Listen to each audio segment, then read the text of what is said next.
အားလုံးပဲမင်္ဂလာပါဒီနေ့ဖတ်ပြပေးခြင်းတဲ့စာအုပ်လေးကတော့လွတ်ချတဲ့သောအရာများဆိုတဲ့စာအုပ်လေးတွေကစာရေးဆရာမဆက်ဆက်ရေးထားတဲ့လက်တော်တို့ပုံအပ်ခြင်းဆိုတဲ့ခေါင်းစဉ်လေးကိုဖတ်ပြပေးခြင်းပါတယ်ဘဝဆိုတာတိုက်ပွဲပါ Life is struggle ဆိုတဲ့စကားပုံရှိပါတယ်လောကလူသားတိုင်းကားတိုင်းကိုစီထမ်းကြရပါတယ်ဝေးလံတဲ့ဝင်တုပ်ကိုထမ်းကြရင်ငါလုံနိုင်တယ်ငါတက်နိုင်တယ်ဆိုတဲ့လောဘအတ္တမာမာနတွေကြားမှာမကူနိုင်မကယ်နိုင်အောင်စုံစုံမြုပ်သွားတဲ့အတ္တတွေအများကြီးပါလွတ်ချတဲ့နာတွေကိုမလွတ်ချပဲပိုးဖလန်မျိုးမိကိုတိုးတလို့ဖြစ်နေကြပါတယ်သခင်ယေရှုကတော့လေးလံတဲ့ဝင်တုပ်တွေကိုသူ့စီမှာချထားဖို့ဖိတ်ခေါ်နေပါတယ်သခင်ယေရှုရဲ့ဖိတ်ခေါ်တဲ့ဝင်လေး၍ပင်ပန်းတော်သူအပေါင်းတို့ငါထံသို့လာကြလော့ငါသည်ချမ်းသာပေးမည်ရှင်မသက်ခန်းကြီး7ခန်းငယ်28ဂျူးတို့၏ဝင်တော်ဝင်ပိုးများသခင်ယေရှုကကျမ်းမိုက်ထဲမှာဂျူးတွေကိုဝင်လေး၍ပင်ပန်းတော်သူလို့သုံးနှုန်းထားရပါတယ်သခင်ယေရှုလက်ထက်ကပါလက်စတိုင်းမှာဆင်းရဲသားနဲ့ချမ်းသာတဲ့လူရန်စားဆိုပြီးလူရန်စားနှမျိုးရှိပါတယ်ချမ်းသာတဲ့ဂျူးတွေကစီးပွားရေးဆိုင်ရာခေါင်းပုံဖြတ်မှုတွေနဲ့ဖိနှိပ်မှုတွေလုပ်ကြတယ်။သူတို့ကယောမတွေကိုစန့်ကျင်ပြီးဆင်းရဲပြီးပညာမတတ်တဲ့ဂျူးတွေကိုနှိပ်စက်ကြတယ်။ယောမတွေဖိနှိပ်တာထက်ပါရစ်ရဲ့ဇတ်တုကပညာတတ်မျိုးချစ်ပုဂ္ဂိုလ်တွေကဂျူးအချင်းချင်းဖိနှိပ်ကြတာဖြစ်တယ်။ဂျူးအများစုကြုံတွေ့ခဲ့ရတဲ့နိုင်ငံရေးအခက်အခဲတွေဝင်တော့ဝင်ပိုးတွေဖိနှိပ်မှုတွေက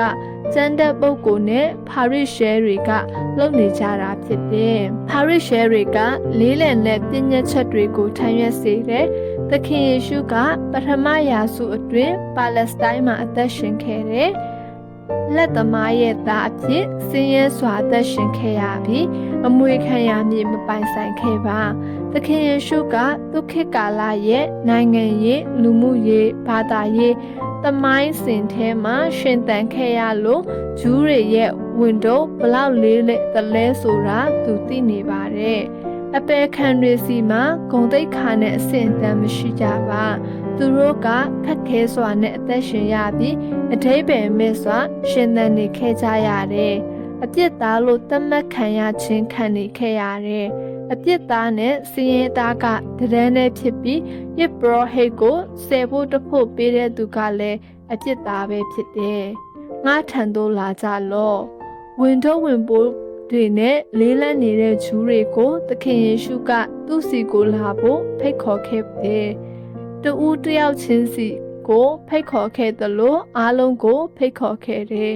ယောဟန်ခန်းကြီး6ခန်းငယ်30သခင်ယေရှုကလွတ်မြောက်ခြင်းရဲ့အရှင်ကယ်တင်ရှင်ဖြစ်တယ်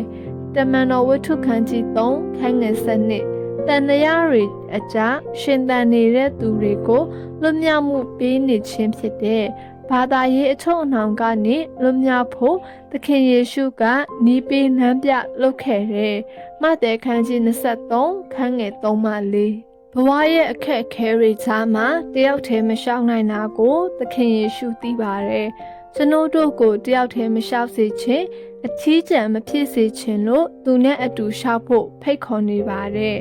ယောဟန်ခန်းကြီး14ခန်းငယ်16မှ18စစ်မှန်တဲ့ငြိမ်းချမ်းမှုကသခင်လက်ထဲမှာရှိနေပါတယ်သခင်ယေရှုရဲ့ဂရုတော်ငါသည်ချမ်းသာပေးမည်ဆိုတဲ့စကားကယေရှုခရစ်တော်ရဲ့ဂရုစကားဖြစ်တယ်သူ့ရဲ့ဂရုတော်ကိုယုံကြည်ကိုးစားမယ်ဆိုရင်တိတ်ဆိတ်ခြင်းတည်ငြိမ်ခြင်းငြိမ်းချမ်းခြင်းနဲ့အတူအသစ်သောရှင်လန်းဝမ်းမြောက်ခြင်းတွေကိုခံစားနေရမှာဖြစ်တယ်ဒါပေမဲ့အဲ့ဒီဂရုတော်တွေကိုခံစားရရှိဖို့အတွက်အသက်တာကိုသခင်ယေရှုရဲ့လက်တော်ထဲကိုလုံးဝပုံအပ်လိုက်ဖို့လိုတယ်။ကိုယ့်ရဲ့အတ္တတွေကိုအကုန်စွန့်လွတ်ပြီးဝင်တော့ဝင်ပိုးတွေအားလုံးကိုသခင်ခြေတော်ရင်းမှာပုံအပ်လိုက်ဖို့ဖြစ်တယ်။လုံးဝလွတ်ချလိုက်ရမှာဖြစ်တယ်။ရှိသမျှကိုစွန့်ပြီးယုံကြည်ကြည်အနံ့ရမှာဖြစ်တယ်။သခင်ယေရှုကကျွန်ုပ်တို့ရဲ့အခြေအနေတွေကိုကောင်းစွာသိနေပြီးဂရုပြုပေးနိုင်သူဖြစ်တဲ့အထီးကျန်တဲ့လူလိုအပ်တဲ့သူခက်ခဲတဲ့သူတွေနဲ့အတူရှောက်လန်းဖို့အသင့်ပါပဲကိုယ့်အကြောင်းကိုသိနေတာထက်သခင်ယေရှုကပိုသိနေပါတယ်ကျွန်ုပ်တို့ကြုံတွေ့နေရတဲ့အခက်အခဲတွေအတွက်သူတစ်ခုခုလုပ်ပေးနိုင်ပါတယ် ကောင်းငင်ရန်ထက်မှရှိတဲ့ကျယ်တွေကိုလက်တော်နဲ့စနစ်တကျဖန်ဆင်းတော်မူတဲ့ဖရာအတွက်ကျွန်ုပ်တို့ရဲ့အခက်အခဲတွေကမပြောပလောက်ပါဘူးသူ့ရဲ့တကူတော်တွေကကျွန်ုပ်တို့တွေးဆလို့မမီနိုင်ပါဘူးတခါတရံကျွန်ုပ်တို့ရဲ့ဝင်တို့ကိုဖယ်ပေးပါလိမ့်မယ်တခါတရံကျွန်ုပ်တို့ကိုပို့ပြီးရင်းချက်စေဖို့ဝင်တို့ကိုမဖယ်ပေးပဲပေါ့ပါသွားအောင်လုပ်ပေးတာမျိုးလည်းရှိပါလိမ့်မယ်တခါတလေမှာတော့လုံးဝအနာပေးပြီးပြဿနာတွေကိုလုံးဝဖြေရှင်းပေးမယ်ဆိုတာယုံကြည်ပါ